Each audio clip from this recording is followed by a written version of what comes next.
The film begins with two bad guys named Stigman and Bobby, who were planning to steal all the money from the bank. At that time, Bobby goes into the bank, and Stigman goes into the restaurant just across from the bank. A little later, Bobby comes back from the bank to talk to Stigman at the restaurant.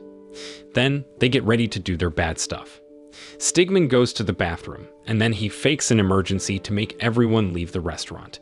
When nobody's around, he casually starts a fire in the restaurant. The scene jumps back to a week earlier. Bobby and Stigman were in Mexico to meet a dangerous gang called the Cartel Mafia. Inside, they met the boss of the gang, Papi Greco. There, Bobby handed over some fake IDs that Papi Greco had asked for earlier. Then, Papi Greco gave Bobby some money, but Bobby wanted drugs instead, like they had agreed before. Papi Greco said he didn't have any drugs left because they had already been given out. So, Bobby took the cash and said he'd wait a few days for the drugs. Later, Bobby told Stigman they needed to leave Mexico right away. But before they could go, Stigman showed off his shooting skills because Papi Greco's men were terrible at shooting. When Bobby and Stigman reached the border between Mexico and America, they got arrested because they were suspected of working with Papi Greco's cartel. They were separated for questioning.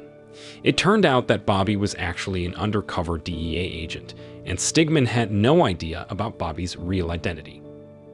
Soon after, Bobby's boss, Jessup, asked if Bobby had managed to get any evidence against Papi Greco's group.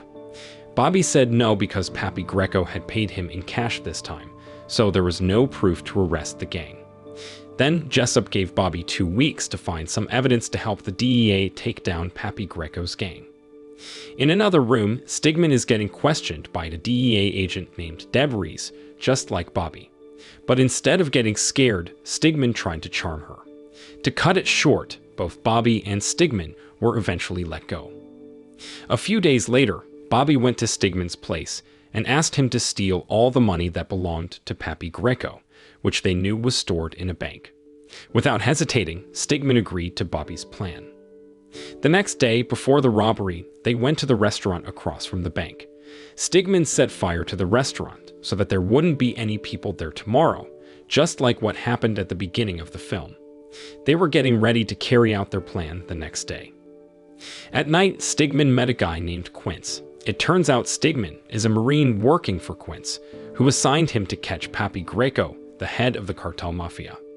Stigman had also kept his true identity a secret from his friend Bobby, so Bobby and Stigman didn't know each other's real jobs. Now Quince, who is a Marine captain and Stigman's boss, knew about Stigman's plan to rob Papi Greco of his money. He even prepared weapons for the robbery the next day. Before Stigman left, Quince told him to deal with Bobby once they got the money from the heist. Long story short, the date for the robbery came. They told everyone not to fight and do what they said. Stigman went in and set up explosives he had received from Captain Quince the night before.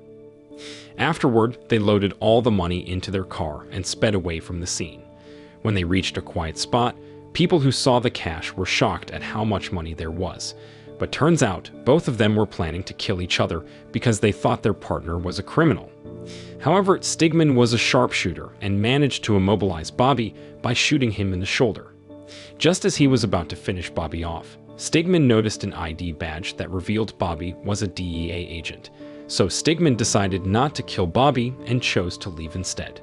Meanwhile, a CIA intelligence officer was furious with the bank manager that got robbed earlier because it turns out the CIA had been working with Papi Greco, the head of the Cartel Mafia.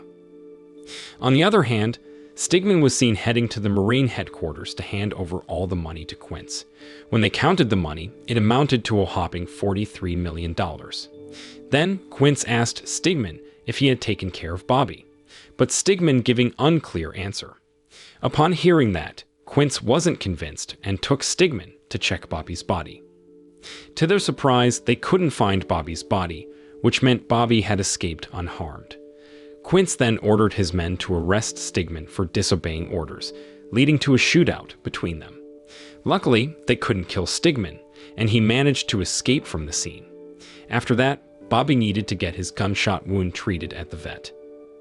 Later in the evening, Bobby followed Debreeze, his partner from the DEA, to a hotel. There he tried to explain that he had just robbed a bank, but Stigman had taken the stolen money.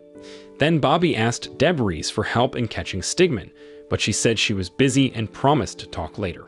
She also mentioned that people often keep money under their beds.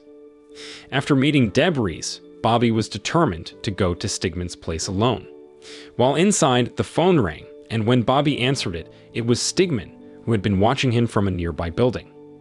At that time, they still didn't trust each other. Stigman then revealed he was actually a Marine sent by his superiors.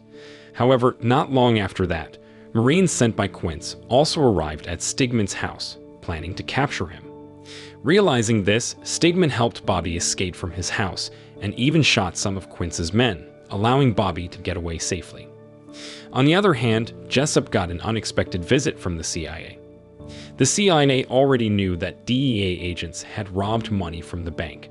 At the same time, Bobby visited Jessup. At that time, there was a quick shootout when Bobby entered and Jessup got shot. The CIA managed to trap Bobby in this situation. The CIA chief asked Bobby where the stolen money was. To pressure Bobby, the CIA chief used Bobby's own gun to shoot Jessup again.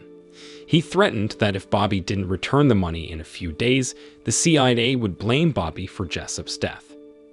The next day, Bobby went to Pappy Greco's house to find out whose money he had actually stolen.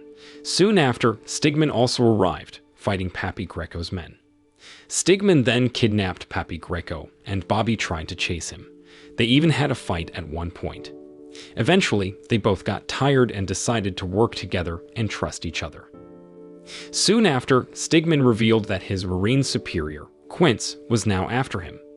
Meanwhile, Bobby mentioned that his boss had been killed by a group of people, and they would frame him for it. Afterward, they brought Pappy Greco to a spot for questioning. They found out that the people who killed Bobby's boss were actually the CIA. It turned out that all the money they stole was actually bribe money from the cartel to the CIA, which meant it belonged to the CIA. Shortly after, they were surprised when Deb Reese arrived there. It turned out that the place Bobby and Stigman used was Deb Reese's house. Inside, Deb Reese was upset with Bobby because she didn't want to get involved with the dangerous cartel mafia, which could put her safety at risk. However, he tried to reassure her that everything would be okay. On the other hand, while Stigman checked on Pappy Greco, they were suddenly approached by Marines from Quince's team. Luckily, they managed to escape by running away from the place. Meanwhile, Pappy Greco managed to escape and hijacked a passing car. He quickly contacted his men to capture Bobby and Stigman. In the middle of the night, the car driven by Bobby got hit by Pappy Greco's men. Bobby and Stigman were captured, but Deb Reese managed to disappear during the collision. The next day, Bobby and Stigman were seen being tortured by Pappy Greco for daring to kidnap him. Then, Bobby offered to give Pappy Greco the stolen money to secure their release, even though he didn't know where the money was. Pappy Greco, wanting the money, agreed to let them go. However, they found out that Deb Reese had been captured by Pappy Greco's group. Pappy Greco warned that if Bobby and Stigman didn't bring the money within 24 hours, he would harm Deb Reese. Once they got away, Stigman revealed that the money was with Quince, his boss, very likely still at a Marine base. They stole one of the parked cars and headed off. The next day, Stigman took Bobby to see an old friend who could help them buy weapons because they needed to get the money before nightfall. They were determined to get into the Marine base. On the way, Bobby went to Quince's office, while Stigman planned to report Quince's crimes to the top admiral. When they arrived at the admiral's place, Stigman tried to explain everything. However, the admiral didn't want to get involved because it would harm the Navy's reputation. The admiral even kicked Stigman out and was going to fire him. On the other hand, Bobby finally confronted Quince and pressured him to reveal where the stolen money was. Under pressure, Quince admitted that all the money was with Deb Reese because Quince was actually her boyfriend. They had intentionally trapped Stigman and Bobby. Soon after, Quince's men arrived and caught them, followed by the Marines who wanted to arrest Bobby. To escape, Bobby decided to disguise himself as a Marine by putting on one of their uniforms. His plan was to cause an explosion to divert their attention, and it worked. Finally, he managed to get away from the base. In the evening, while Bobby was on the move, he got a call from Papi Greco. At that time, Papi Greco told Bobby that time was running out for him and Stigman, and he was going to kill Deb Reese. After Deb Reese was killed, Bobby was in a tough spot because she was the only one who knew where the money was hidden. Long story short, that same night, Bobby and Stigman met again. Stigman planned to go back to Mexico to create a conflict between Papi Greco's group and Quince's troops, while Bobby would try to track down the money's location. Afterward, Bobby remembered what Deb Reese had said about people often keeping money under their beds. When he checked under Deb Reese's bed, he found all the money. The next day in Mexico, Stigman pretended to hand over the stolen money to Papi Greco. However, Quince's troops were also there and started shooting at Papi Greco's men. It turned out Stigman's plan was to spark a conflict between Papi Greco's group and Quince's group. Soon after, the CIA showed up and Bobby had actually called them. Bobby had all the money in a car, and he handed the car keys to the CIA boss. While Bobby and Stigman were trying to leave, a shootout happened. At that time, Bobby and Stigman tried to escape and ended up facing Quince and the CIA boss with guns pointed at each other. However, with their teamwork, they managed to take down Quince and the CIA boss by shooting at them simultaneously.